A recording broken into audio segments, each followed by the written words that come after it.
La vie est belle et mérite d'être vécue, et sur ce point, je pense que nous sommes tous d'accord.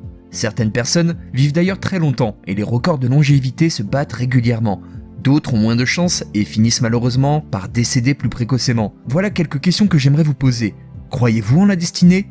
Est-ce que le moment, voire les circonstances de notre mort sont figées dans la pierre quoi que nous fassions ?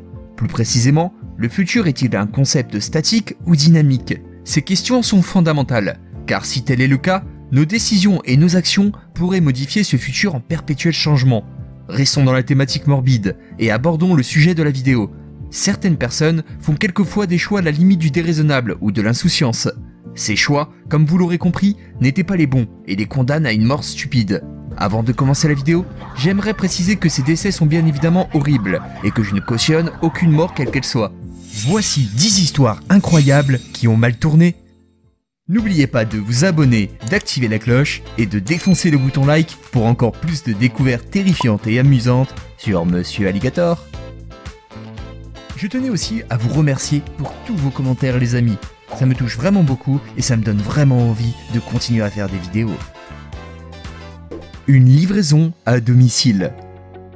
Certaines personnes vivent de nombreuses années durant. Une femme russe de 99 ans s'apprêtait à vivre son 100e anniversaire, qui avait lieu le lendemain chez sa famille. Ses enfants et petits-enfants avaient tout organisé, de telle sorte qu'elle allait recevoir de nombreux cadeaux, beaucoup d'attention et surtout un magnifique gâteau commandé chez l'un des meilleurs pâtissiers du coin. Malheureusement, sa fille qui poussait son fauteuil roulant n'a pas pu éviter une camionnette de livraison qui roulait sur la route, heurtant ainsi la pauvre vieille dame. Au final, il s'est avéré que le conducteur de la camionnette n'était rien de moins que le pâtissier qui venait lui livrer son gâteau d'anniversaire. Pas trop décoiffé ? Il existe beaucoup d'événements qui peuvent se passer mal lors d'un cambriolage. Par exemple, l'alarme de la maison peut s'activer et la police peut vous arrêter. De même, le berger allemand qui garde chaque pièce comme un molosse peut faire de vous un véritable petit festin. Et finalement, il est également possible que si vous décidiez de passer par le toit, que vous fassiez une chute de plus de 5 mètres de hauteur. Notre homme a décidé de cambrioler un salon de coiffure afin de se refaire une petite beauté. Celui-ci a donc percé un trou dans le toit, s'est immiscé dedans et a chuté maladroitement d'une hauteur de plus de 7 mètres. On peut aisément imaginer ce qu'a dû penser ce cambrioleur lors de sa chute. Vais-je atterrir sur une chaise douillette ou sur une paire de ciseaux affûtés ? Le flash qui fâche. Nous sommes nombreux à poster régulièrement des photos sur les réseaux sociaux afin de montrer à nos amis que nous avons une vie parfaite. Il arrive souvent que des Instagrammeurs ou Snapchatteurs en herbe se mettent dans des situations très dangereuses pour épater la galerie. Un décès d'une grande stupidité a eu lieu dans une université à New York en 2019. C'est dans une nuit obscure qu'un groupe d'amis a décidé d'escalader l'horloger du campus qui n'était pas éclairé. Rassurez-vous, car les amis ont atteint le sommet sans blessure. Mais arrivé en haut, l'une des étudiantes présentes ce soir-là s'est mise en tête de se prendre en photo au niveau de la bordure. C'est à ce moment qu'elle a commis une erreur impardonnable.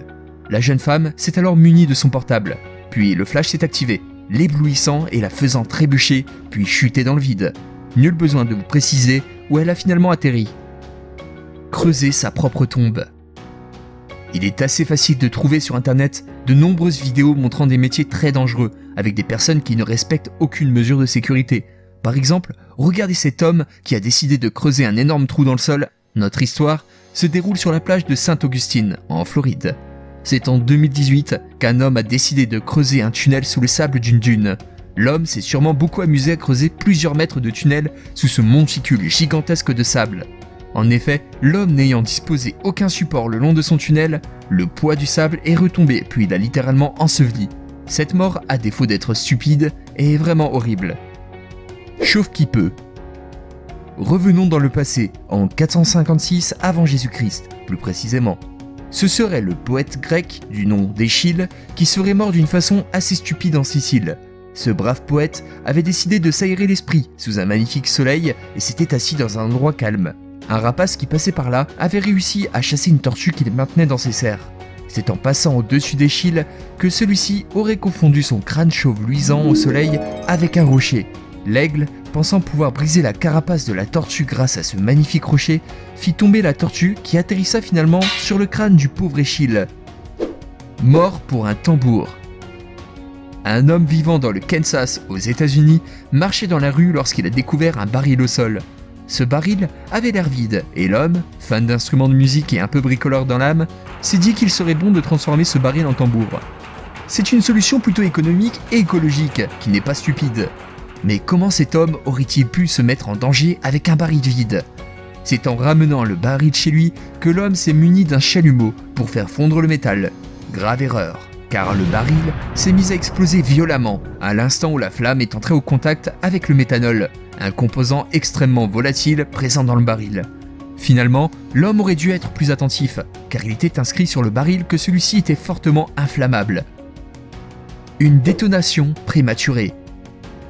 N'importe quel voleur débutant en la matière sait qu'il faut commencer par des petites magouilles avant de s'attaquer à plus gros.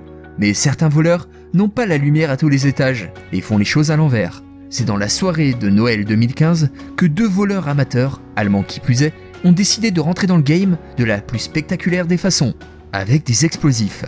Cependant, la cible n'était pas du tout reluisante, car il s'agissait d'un distributeur de préservatifs. Pourquoi ont-ils décidé de s'attaquer à ce genre de machine? La question restera en suspens, car la détonation s'est déclenchée plus tôt que prévu, et ces Allemands ont reçu plein de projectiles de verre mortels dans la tête. Les policiers réalisant l'enquête autour de ce drame se demandent toujours pourquoi avoir utilisé autant de moyens pour quelques capotes. Un voisin explosif. Il existe effectivement de nombreux moyens pour énerver ses voisins lorsque l'on vit dans des appartements. Quelques idées pour certains d'entre vous. Vous pouvez organiser une grosse soirée avec de la musique rock sur amplificateur. Laissez votre chien aboyer ou même adopter un coq. Et oui, pourquoi pas. C'est dans la municipalité de Tirapsol en Moldavie qu'un voisin a fait fort. Dans la matinée d'un jour du mois d'avril 2019, une explosion a réveillé les voisins en sursaut et soufflé les fenêtres d'un appartement. Les policiers ont d'abord suspecté une fuite de gaz, mais cette hypothèse fut réfutée assez rapidement. Après investigation, il s'avère que l'homme habitant à cet endroit était un fan d'armement très stupide. Celui-ci a décidé d'armer l'une de ses grenades, et vous connaissez ensuite la suite. Un homme un peu trop fan. Je sais que beaucoup d'entre vous aimez le foot, ou même le sport en général. Êtes-vous le genre de fan à ne manquer aucun match de votre équipe préférée, quitte à ne pas dormir de la nuit lorsqu'un match ne se déroule que très tardivement? C'est ce qui est arrivé à un Chinois un peu trop fan d'une équipe en 2014, lors de la Coupe du Monde au Brésil. Étant également un fan inconditionnel de foot, celui-ci passait par toutes les émotions lors des matchs, de telle sorte qu'il pouvait être extrêmement stressé, puis d'un moment à l'autre extrêmement heureux de voir son équipe marquer un but. Tout ce petit cocktail n'était pas bon pour notre fan chinois qui est décédé suite à un accident vasculaire cérébral. N'oubliez pas de vous abonner, d'activer la cloche et de défoncer le bouton like pour encore plus de découvertes terrifiantes et amusantes sur Monsieur Alligator.